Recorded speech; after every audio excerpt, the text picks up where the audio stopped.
اعوذ باللہ من الشیطان الرجیم بسم اللہ الرحمن الرحیم الحمد للہ الذی لا یبلغ مدحتہ القائلون ولا یحصی نعماءہ العادون ولا یؤدی حقہ المجتہدون الذي لا يدركه بعد الهمم ولا يناله غوص الفتن الذي ليس لصفته حد محدود ولا نعت موجود ولا وقت معدود ولا أجل ممدود فطر الخلائق بقدرته ونشر الرياح برحمته وابتدى بالصخور ميدان أرضه والصلاة والسلام على أشرف الأنبياء والمرسلين سيدنا ونبينا أبي القاسم محمد اللهم صل على محمد وآل محمد وعلى أهله الطيبين الطاهرين المعصومين المظلومين ولعنة الله على أعدائهم أجمعين من الآن إلى يوم قيام الدين أما بعد فقد قال الله سبحانه تبارك وتعالى في القرآن المجيد وقوله الحق بسم الله الرحمن الرحيم إن مع العسر يسرا صلوات پڑھے محمد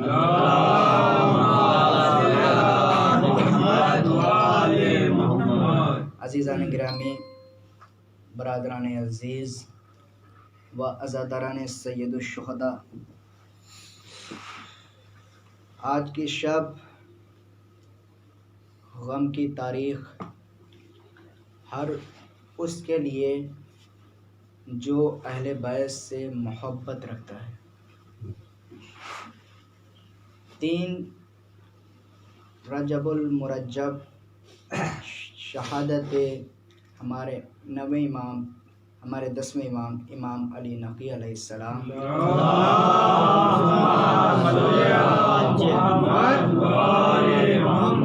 رجب کی آپ کی شہادت کی تاریخ ہے اور 5 رجب کو ہی آپ کی ولادت کی بھی تاریخ ہے۔ اہل بیت علیہ السلام کا چاہنے والا وہ ہوتا ہے جو اہل بیت کی خوشیوں میں اپنی خوشیاں منائے اور اہل بیت کے غم میں اپنا غم منائے۔ ہم زبان سے کہتے رہیں ہم شیعہ ہیں، ہم اہل بیت کے چاہنے والے ہیں، نہیں، ایسا نہیں۔ زبان سے ہم خود نہ کہیں کہ ہم شیعہ ہیں، بلکہ میرا اعمال اور میرا کردار ایسا ہو سامنے والا دیکھ کے خود بتائے کہ یہ اہل بیت کے گھرانے سے، یہ اہل بیت کا چاہنے والا ہے۔ تو عزیزان محترم، یہ امامت کی 10ویں کڑی ہے۔ ہر زمانے میں، ہر دور میں جہاں پہ اہل بیت موجود رہے وہاں پہ ولایت علی کے دشمن کا پودا جو اس زمانے میں اگا تھا یہ آخر تک چلتا رہا اور آج بھی ہے۔ تو بڑی توجہ چاہتا ہوں، اس لیے امام کی شہادت ہے ثواب کے طور پہ، اس لیے امام کا چاہنے والا، اہل بیت کے چاہنے والے وہی ہوتے ہیں جو ان کے غم میں شریک ہو۔ اگر ہم ان کے غم میں خوشیاں منائیں، ایسا نہیں ہے۔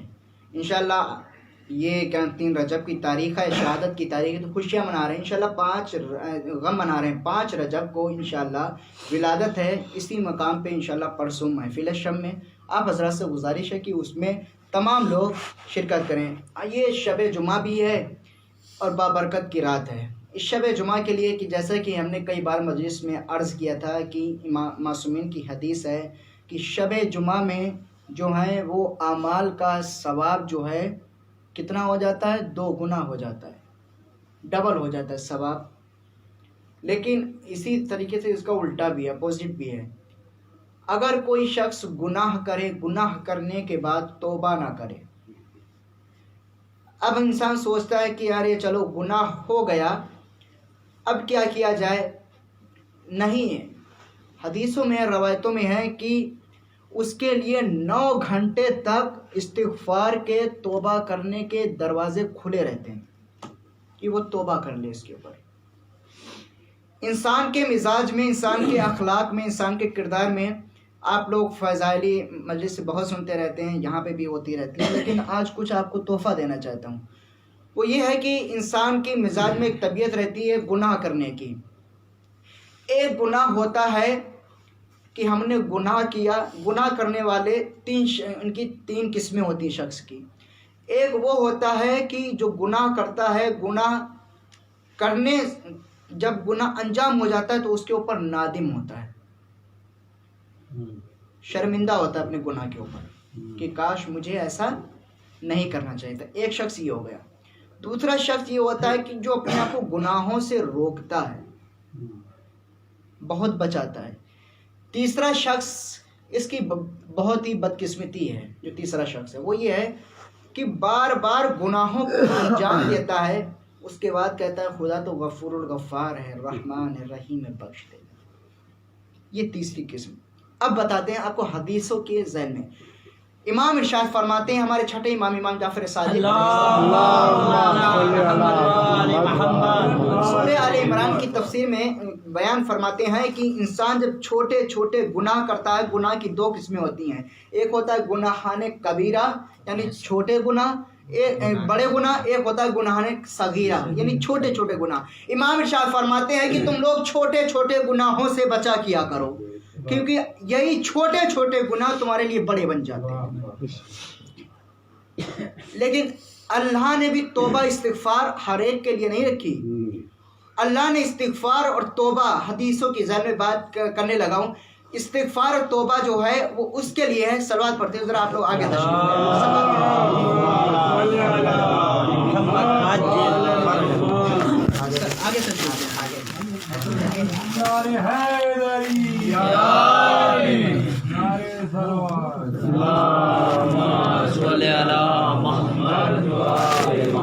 تو چھوٹے چھوٹے گناہوں سے سب سے پہلے ہم کو بچنا چاہیے۔ جب ہم سب سے پہلے چھوٹے چھوٹے گناہوں سے بچیں گے تو خود بخود ہمارے اندر ایک خوف پیدا ہوگا کہ ہم یہ گناہان کبیرہ یعنی بڑے گناہوں کو انجام نہ دیں۔ جیسے کہ ہم نے قرآن مجید کی موضوع کی آیت کو لیا ہے، خدا کہہ رہا ہے اِنَّ مَعَ الْعُسْرِ یُسْرًا۔ اس کا ترجمہ یہ ہے کہ بے شک مشکلات کے ساتھ آسانیاں ہیں۔ قرآن کہہ رہا ہے ہمارے اوپر تھوڑی ہی مشکلات نازل ہوتی ہے، تھوڑی سی ذرا سی کبھی کبھی آ جاتی ہے، ارے آج ہم کو یہ کرنا ہے، وہ کرنا ہے، اتنا ہم اپنے اہل و عیال کو دیکھنا ہے، ان کے اولاد کے بارے میں دیکھنا ہے، اس کو ہم پریشان ہو جاتے ہیں۔ خدا کیا کہہ رہا ہے اِنَّ مَعَ الْعُسْرِ یُسْرًا، بے شک مشکلات کے ساتھ کیا ہے؟ آسانی ہے۔ اس دن ہم نے یہیں کے اوپر عرض کیا تھا کہ جب میرے اوپر کوئی گناہ، جب میرے اوپر کوئی مصیبت نازل ہوتی ہے، مثلا ہم بیمار پڑتے ہیں یا میرے اہل خاندان میں یا میرے گھر میں کوئی بیمار پڑتا ہے، میں مصیبتوں میں گھرا رہتا ہوں، اس کی وجہ یہ ہے کہ قرآن مجید کی آیت ہے، خدا ارشاد فرماتا ہے کہ زمین و آسمان میں جو مصیبتیں نازل ہوتی ہیں وہ تمہارے اعمال کی وجہ سے نازل ہوتی ہیں، اعمال کی وجہ سے نازل ہوتی ہیں۔ یہ نبی کی امت جو ہے، جو اس کو فضیلت ملی ہے، جو اس آخری نبی کی امت کو فضیلت ملی ہے، وہ کسی کو نہیں ملی۔ ایک شخص نے امام کے زمانے میں امام سے سوال کیا، مولا ذرا یہ بتائیے کہ اس زمانے کے لوگ افضل ہیں، یعنی میرے نبی کے زمانے میں سوال کیا، نبی سے سوال کیا، یا نبی اللہ ہم لوگ افضل ہیں یا وہ لوگ جو آنے والے زمانے میں آئیں گے وہ افضل ہوں گے ہم سے؟ تو نبی نے ارشاد فرمایا وہ تم سے زیادہ افضل ہوں گے۔ کہا کیوں یا رسول اللہ، ایسا کیوں ہے؟ ہم تو آپ کے پاس اٹھتے بیٹھتے بھی ہیں، ہم تو آپ کو سلام بھی کرتے ہیں، ہم تو آپ سے مصافحہ بھی کرتے ہیں، ہم تو آپ سے گفتگو بھی کرتے ہیں، ہم تو آپ کے ساتھ مسجد میں نماز بھی پڑھتے ہیں، ہم تو رکوع بھی کرتے ہیں، ہم تو سجدہ بھی کرتے ہیں، ہم تو آپ کے ساتھ دعوت بھی لوگوں کو دیتے ہیں، لوگوں کو ہدایت کی دعوت بھی دیتے ہیں، لوگوں کو نماز کی طرف بلاتے ہیں۔ آخر وہ لوگ کیوں اتنے افضل ہوں گے، ہم کیوں نہیں؟ ہم تو آپ کو دیکھتے ہیں۔ نبی نے ارشاد فرمایا یہی فرق ہے کہ تم مجھے دیکھ کر ایمان لائے، وہ لوگ بنا دیکھے ایمان لائیں گے۔ کہ تم لوگ دیکھ کر ایمان لا رہے ہو، وہ لوگ بنا دیکھے ایمان لے کے آئیں گے، بنا دیکھے۔ یہ ہے فضیلت۔ عزیزان محترم، ابو ہاشم امام علی نقی علیہ السلام کی شہادت ہے نا،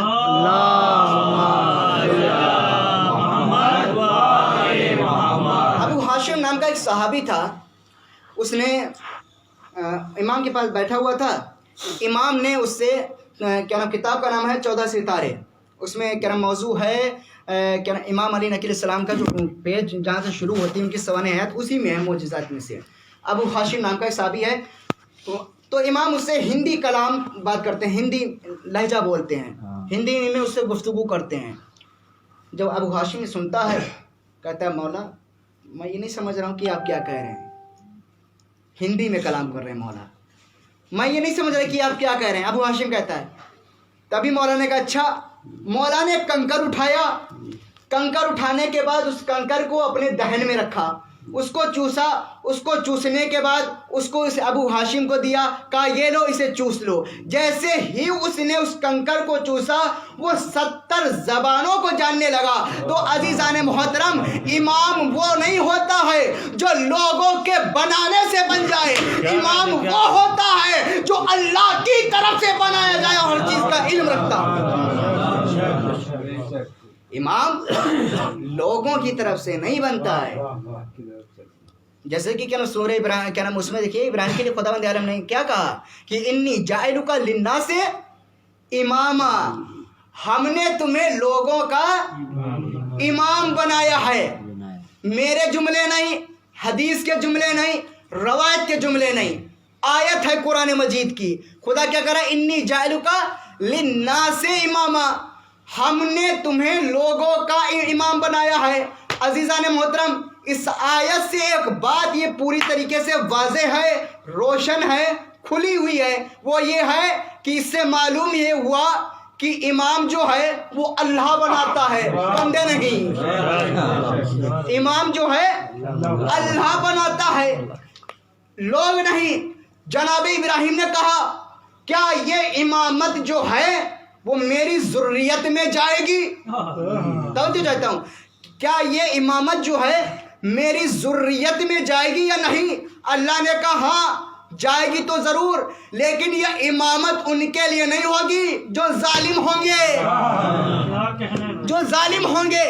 تو عزیزان محترم، اب تاریخ آپ بھی اٹھائیے، تاریخ ہم بھی اٹھاتے ہیں۔ میں نہیں کہتا کہ میں شیعوں کی تاریخ اٹھاؤں گا، بلکہ تم اپنی تاریخ اٹھا کے دیکھو۔ اب دیکھو کہ لوگوں کے اوپر ظلم کس نے کیا،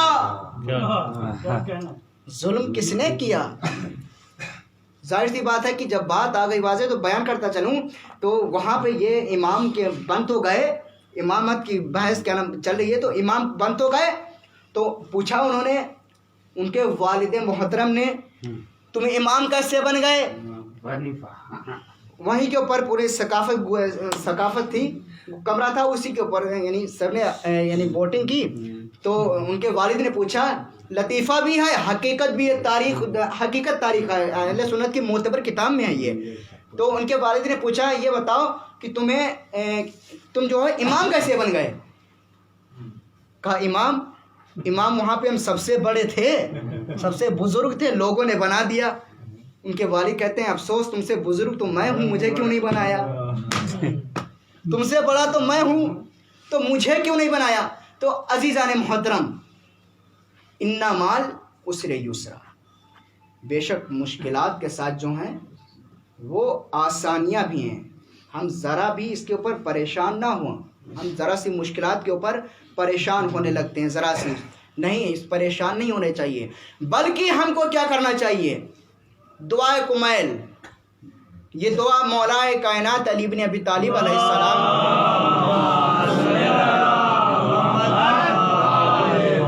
جناب کمیل بن زیاد کو تعلیم دی تھی۔ اس میں ایک جملہ ہے مولا ارشاد فرماتے ہیں اسی دعائے کمیل میں، اللہم اغفر لی الذنوب التی تنزل البلاء، اللہم اغفر لی الذنوب التی تحبس الدعاء۔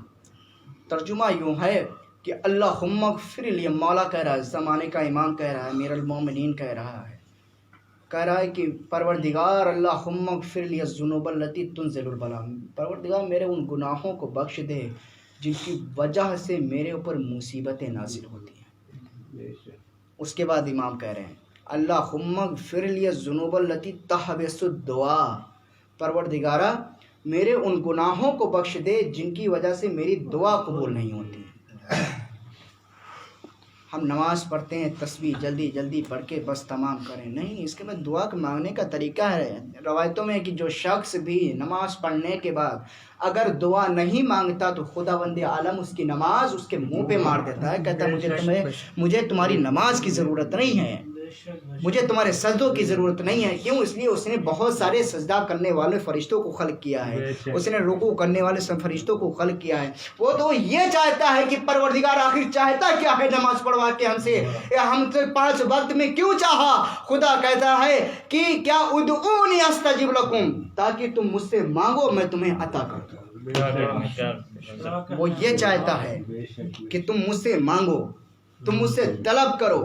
اب ہمارے اندر ایک اور خاصیت ہے، جب نماز پڑھنے کی شعیب بھائی باری آتی ہے تو ہم وہی اپنے لوور لنگی میں ہوئے آ کے کھڑے ہو گئے، بہت اچھا پوائنٹ ہے، اسی میں آ کے کھڑے ہو گئے۔ امام جعفر صادق علیہ السلام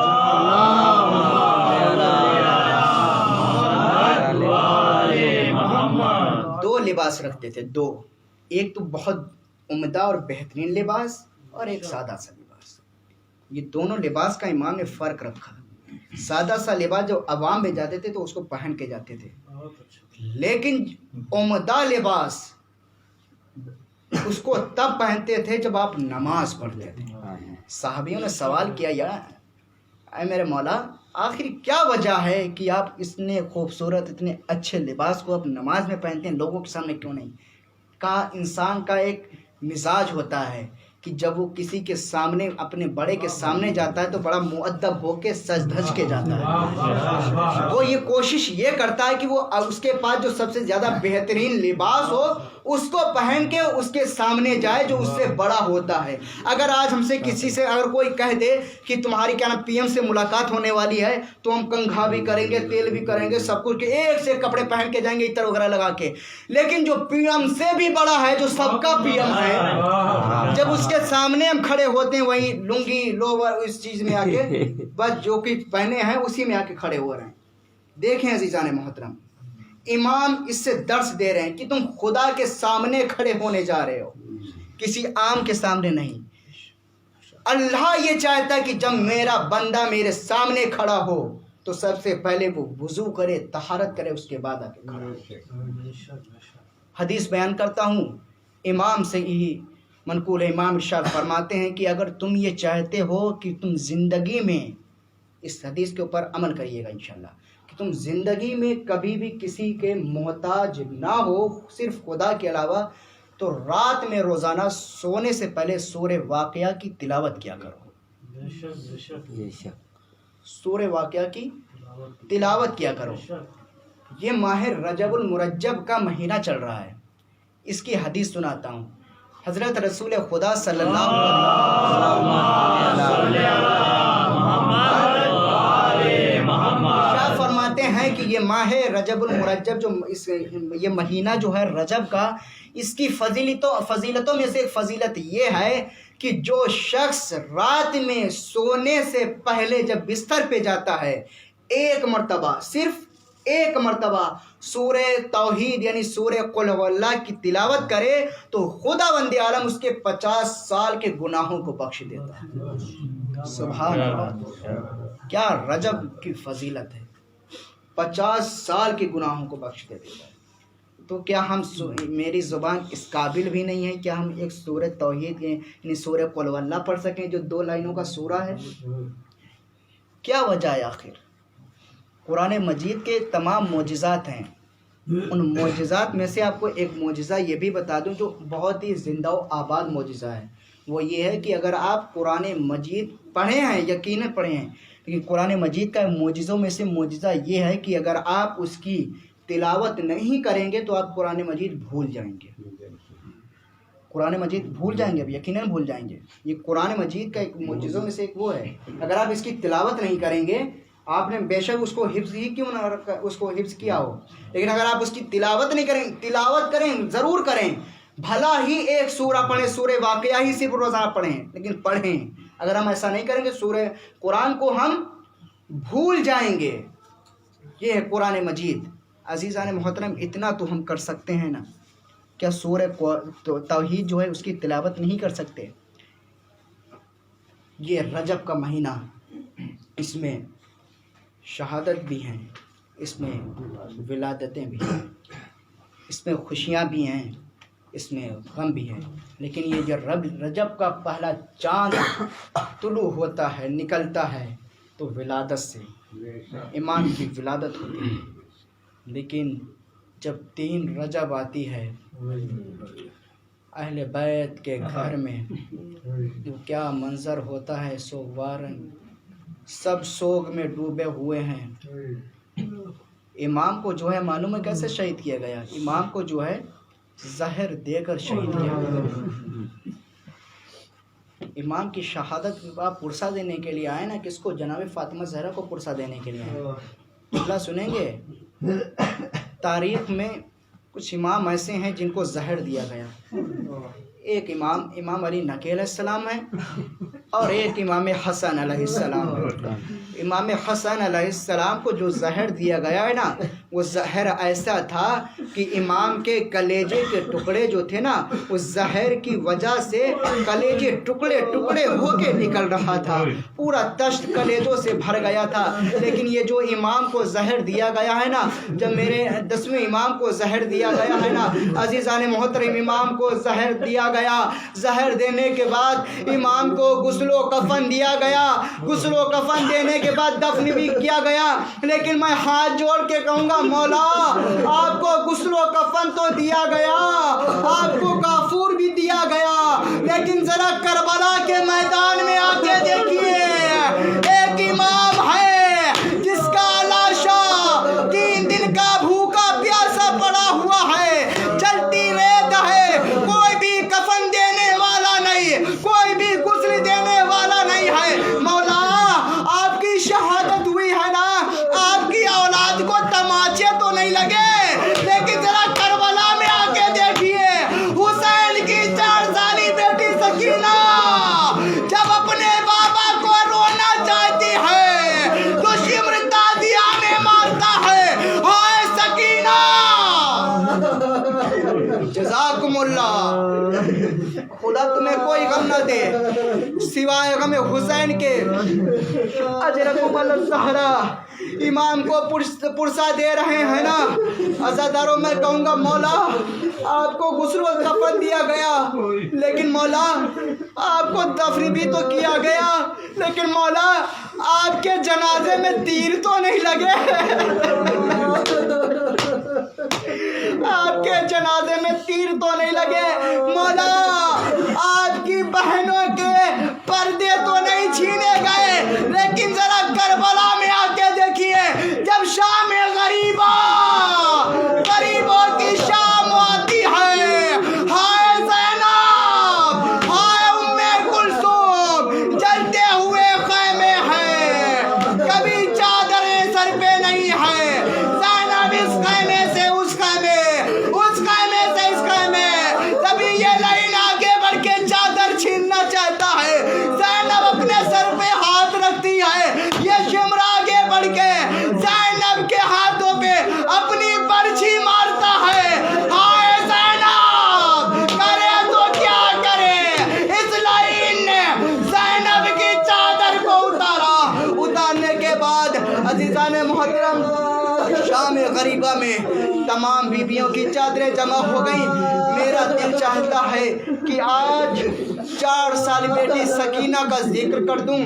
بہت تمنا ہوتی ہے کہ اس بیٹی سکینہ کا ذرا سا مصائب کا جملہ پڑھ دوں.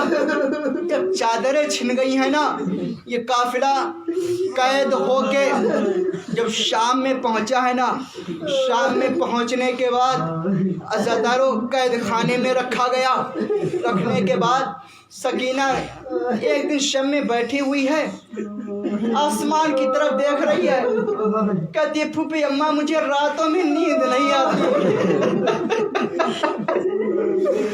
خدا نے آپ کو بھی بیٹی عطا کی ہے، خدا آپ کی بیٹیوں کو سلامت رکھے.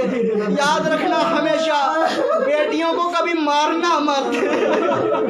بیٹیاں پیار کرنے کے لیے ہوتی ہے، لیکن جتنی سب سے زیادہ محبت معلوم ہے بیٹی کو باپ سے ہوتی ہے، بہن کو بھائی سے بہت ہی زیادہ محبت ہوتی ہے. سکینہ بیٹھی ہوئی ہے، بہت ہی آہستہ آہستہ مصحف پڑھوں گا.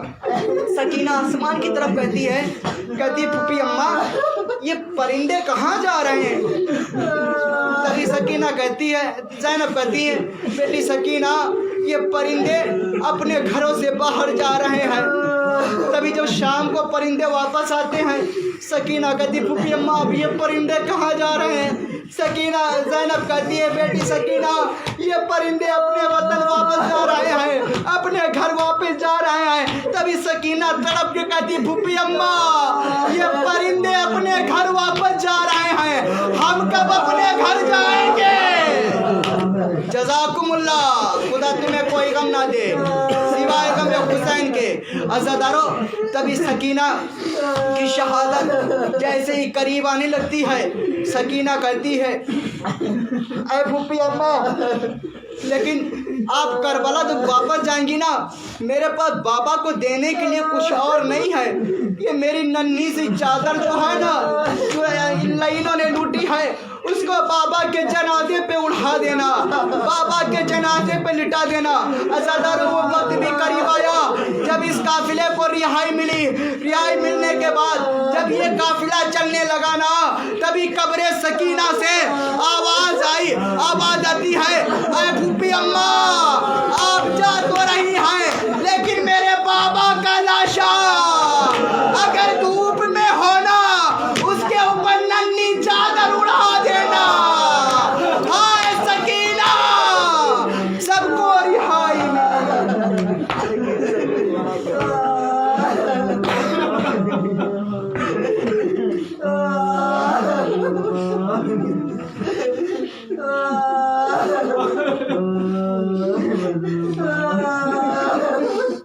سيعلم الذين ظلموا أي انقلب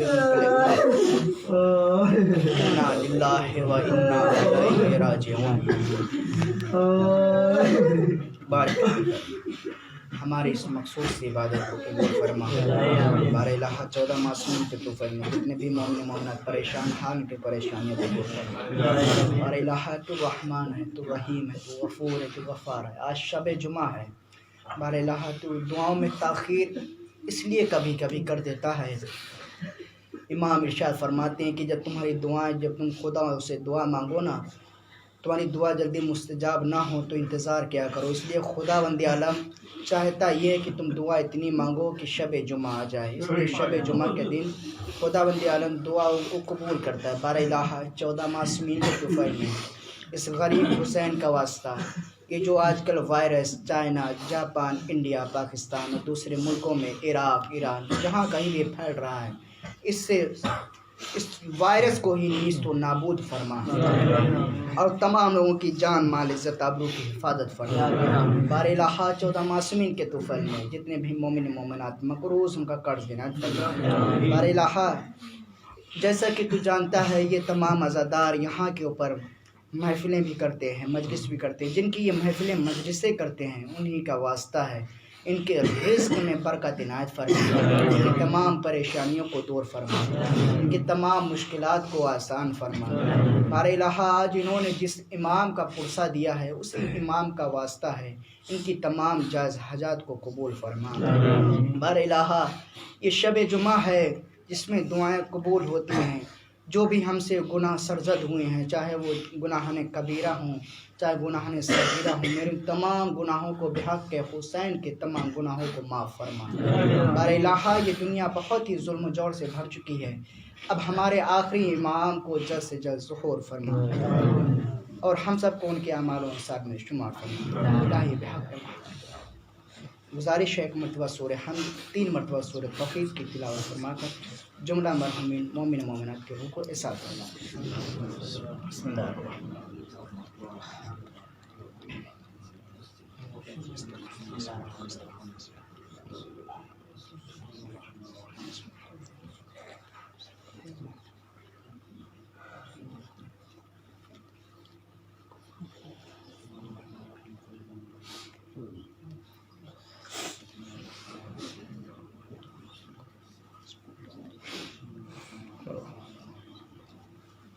اللهم صل على محمد وعلى آل محمد